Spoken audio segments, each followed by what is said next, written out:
Hi friends, ನೋಡಿ ನಾನೊಂದು ಸಿಂಪಲ್ಲಾಗಿ ಹುಣಸೆಹಣ್ಣು ಚಿತ್ರಾನ್ನ ಟೇಸ್ಟಿ ಆ್ಯಂಡ್ ಕ್ವಿಕ್ಕಾಗಿ ಕೂಡ ಮಾಡ್ಬೋದು.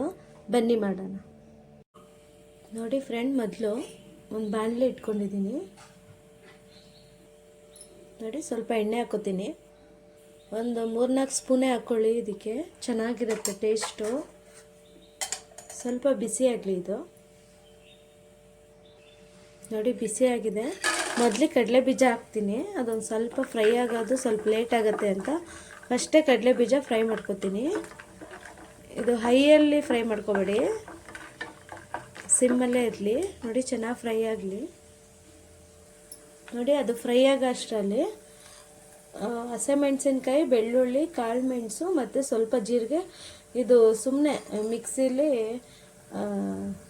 ತೆರಿಯಾಗಿ ಮಾಡ್ಕೊಂಡು ಬನ್ನಿ, ನೀರು ಹಾಕ್ಬಾರ್ದು. ಹಾಗೆ ನೋಡಿ ಫ್ರೈ ಆಗಿದೆ ಇದು. ಇವಾಗ ಉದ್ದಿನಬೇಳೆ, ಕಡಲೆಬೇಳೆ ಹಾಕೋತೀನಿ. ನೋಡಿ ಸ್ವಲ್ಪ ಸಾಸಿವೆ, ಕರಿಬೇವು ಸೊಪ್ಪು ಹಾಕಿ ಸ್ವಲ್ಪ ಚೆನ್ನಾಗಿ ಫ್ರೈ ಮಾಡ್ಕೊಂಡಿದ್ದು. ನೀವೆಲ್ಲ ಸಿಮ್ಮಲ್ಲೇ ಮಾಡ್ಕೋಬೇಕಿದು, ಅವಾಗ ಚೆನ್ನಾಗಿರುತ್ತೆ. ಸೀದೋಗಲ್ಲ ಅಂತ, ಸೀದೋದ್ರೆ ಟೇಸ್ಟೇ ಚೇಂಜ್ ಆಗುತ್ತೆ. ನೋಡಿ ಇದು ಫ್ರೈ ಆಗಿದೆ ಚೆನ್ನಾಗಿ. ಇವಾಗ ಉದ್ದುದ್ದಕ್ಕೆ ಈರುಳ್ಳಿ ಕಟ್ ಮಾಡಿದ್ದೀನಿ. ನಾನು 2 ಕಟ್ ಮಾಡ್ಕೊಂಡಿದ್ದೀನಿ.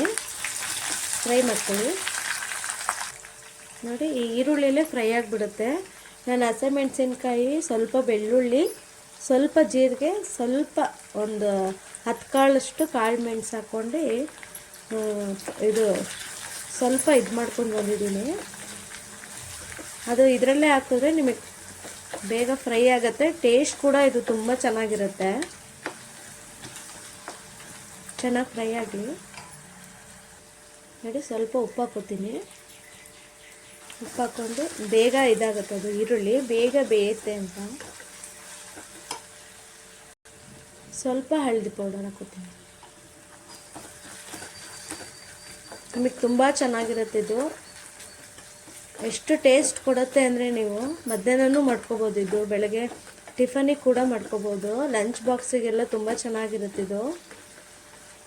ಟೇಸ್ಟ್ ಮಾತ್ರ ಜ್ವರ ಗಿರ ಬಂದಾಗ ಇದು ಮಾಡ್ಕೊಂಡು ತಿಂದರೆ ತುಂಬ ಚೆನ್ನಾಗಿರುತ್ತೆ. ನೋಡಿ ಚೆನ್ನಾಗಿ ಫ್ರೈ ಆಗಿದೆ ಈರುಳ್ಳಿ, ಮತ್ತು ನಾವು ಕುಟ್ಟಾಕಿದ್ವಲ್ಲ ಅದೆಲ್ಲ ಚೆನ್ನಾಗಿ ಫ್ರೈ ಆಗಿದೆ. ಇವಾಗ ಕೊತ್ತಂಬರಿ ಸೊಪ್ಪು ಹಾಕ್ತೀನಿ. ಕೊತ್ತಂಬರಿನೂ ಸ್ವಲ್ಪ ಎಣ್ಣೆಲಿ ಹಿಂಗೆ ಫ್ರೈ ಮಾಡಿದ್ರೆ ಘಮ ಚೆನ್ನಾಗಿ ಬರುತ್ತೆ. ನಿಮಗೆ ಈ ಚಿತ್ರಾನ್ನ ಬೇಕಾದ್ರೆ ನೀವು ಮಾಡಿ ಫ್ರಿಜ್ಜಲ್ಲಿ ಇಟ್ಕೋಬೋದು. ನೋಡಿ ನಾನು 1 ಅವರ್ ನೆನೆಸಿದ್ದೀನಿ ಹುಣಸೆಹಣ್ಣು. ಅದರ ರಸ ತೆಗ್ದಿದ್ದೀನಿ. ಒಂದು ಸ್ವಲ್ಪ ಲಿಂಬೆಹಣ್ಣು ಗಾತ್ರಕ್ಕಿಂತ ಒಂದು ಸ್ವಲ್ಪ ಜಾಸ್ತಿ ತೊಗೊಂಡಿದ್ದೆ ಹುಣಸೆಹಣ್ಣು. ನೋಡಿ ಗೊಜ್ಜೇನು ವೇಸ್ಟ್ ಆಗೋಲ್ಲ. ನೀವು ಉಳಿದ್ರೆ ಬೇಕಾದ್ರೆ ಬೇರೆ ದಿವಸ ತಿನ್ಬೋದು. ನೋಡಿ ಚೆನ್ನಾಗಿ ಎಣ್ಣೆ ಬಿಡಬೇಕು. ನೀವೀಗ ಅಲ್ಲಿವರೆಗೂ ಇದು ಕುದಿಬೇಕು ಸಣ್ಣಕ್ಕೆ. ನೋಡಿ ಒಂದು 5 ನಿಮಿಷ ಸೈಡಿಗೆಲ್ಲ ಎಣ್ಣೆ ಬಿಟ್ಟಿದೆ. ನೋಡಿ ಅಷ್ಟು ಚೆನ್ನಾಗಿ ಕುದಿಸ್ಕೋಬೇಕಿದು.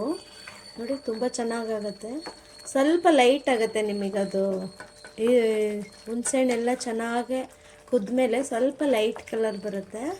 ನೋಡಿ ತುಂಬ ಚೆನ್ನಾಗಿರುತ್ತೆ ಇದು ಹುಣಸೆಹಣ್ಣು ಚಿತ್ರಾನ್ನ. ಇವಾಗ ಅನ್ನದಲ್ಲಿ ಕಲಿಸ್ಕೊತೀನಿ. ನೋಡಿ ನಾನು ಅನ್ನ ಬಿಡಿ ಬಿಡಿಯಾಗಿ ಮಾಡಿಟ್ಕೊಂಡಿದ್ದೀನಿ. ಸ್ವಲ್ಪ ಉಪ್ಪಾಕಿ ಸ್ವಲ್ಪ ಎಣ್ಣೆ ಹಾಕಿ ಅನ್ನ ಮಾಡ್ಕೊಳ್ಳಿ, ನಿಮಗೆ ಚೆನ್ನಾಗಿರುತ್ತೆ. ಸ್ವಲ್ಪ ತಣ್ಣಗೆ ಮಾಡೋಕ್ಕಿಟ್ಟಿದ್ದೀನಿ. ಇವಾಗ ಇದಕ್ಕೆ ಎಷ್ಟು ಬೇಕಷ್ಟು ಗೊಜ್ಜಾಕೊಂಡು ಚೆನ್ನಾಗಿ ಕಲಿಸ್ಕೊಳ್ಳಿ. ಬೇಗ ಕ್ವಿಕ್ಕಾಗಿ ಕೂಡ ಆಗುತ್ತೆ ನಿಮಗಿದು. ಬಾಕ್ಸ್ ಗೀಸ್ಗೆಲ್ಲ ಕಟ್ಟೋಕ್ಕೆ ಮಕ್ಕಳಿಗೆಲ್ಲ. ನೋಡಿ ಚೆನ್ನಾಗಿ ಕಲಿಸ್ಕೊಳ್ಳಿ. ನೋಡಿ ಚೆನ್ನಾಗಿ ಕಲಿಸಿದ್ದೀನಿ. ಸ್ವಲ್ಪ ಕೊತ್ತಂಬರಿ ಸೊಪ್ಪು ಹಾಕ್ಕೋಬೇಕು. ಒಂದು ಸ್ವಲ್ಪ ನಿಮಗೆ ಟೇಸ್ಟ್ ಚೆನ್ನಾಗಿ ಬರುತ್ತೆ. ಕಾಯಿ ತುರಿ ನಿಮ್ಮದು ಆಪ್ಷನಲ್ಲಿದು. ಹಸಿ ಕಾಯಿ ತುರಿ ನೀವು ಹಾಕ್ಕೊಂಡು ತಿಂದರೆ ಇದು ತುಂಬ ಚೆನ್ನಾಗಿರುತ್ತೆ. ನೋಡಿ ಸೂಪರಾಗಿ ಬಂದಿದೆ ಇದು. ಒಂದ್ಸಲ ಟ್ರೈ ಮಾಡಿ. ನೋಡಿ ಸರ್ವ್ ಮಾಡ್ತೀನಿ ರೀ. ನಿಮಗೆ ನೋಡಿ ರೆಡಿಯಾಗಿದೆ ಇದು ಹುಣಸೆಹಣ್ಣು ಚಿತ್ರಾನ್ನ. ಒಂದ್ಸಲ ಟ್ರೈ ಮಾಡಿ, ಹೇಗೆ ಬಂತು ಅಂತ ನಮಗೆ ಕಮೆಂಟ್ ಮಾಡಿ. ಪ್ಲೀಸ್ ಸಬ್ಸ್ಕ್ರೈಬ್ ಮಾಡ್ಕೊಳ್ಳಿ, ನಮಗೆ ಸಪೋರ್ಟ್ ಮಾಡಿ. Thank you.